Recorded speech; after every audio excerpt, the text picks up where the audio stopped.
രാജാക്കന്മാരുടെ 2-ാം പുസ്തകം 21-ാം അധ്യായം 6-ാം വാക്യം. അവൻ തന്റെ മകനെ അഗ്നിപ്രവേശം ചെയ്യിക്കുകയും മുഹൂർത്തം നോക്കുകയും ആഭിചാരം പ്രയോഗിക്കുകയും വെളിച്ചപ്പാടന്മാരുടെയും ലക്ഷണം പറയുന്നവരെ നിയമിക്കുകയും ചെയ്തു. യഹോവയെ കോപിപ്പിക്കുവാൻ തക്കവണ്ണം അവന് അനിഷ്ടമായുള്ളത് പലതും ചെയ്തു. മനശ്ശെയിൽ യഹൂദ രാജാവ് വാണപ്പോൾ ഉള്ള സംഭവങ്ങളാണ് ഇവിടെ കാണാൻ കഴിയുന്നത്.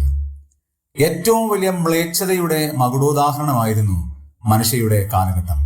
അവിടെ രേഖപ്പെടുത്തിയിരിക്കുന്നത് ഇപ്രകാരമാണ്: അഗ്നിപ്രവേശം ചെയ്യിക്കുക മക്കൾ, ആഭിചാരം ചെയ്യിക്കുക, മുഹൂർത്തം നോക്കുക, ലക്ഷണം പറയുക, വെളിച്ചപ്പാടന്മാരെ കൊണ്ടുവരിക. ഇതെല്ലാം ദൈവത്തിന് ഇഷ്ടമില്ലാത്തതാണ്, ദൈവം വെറുക്കുന്നതാണ്.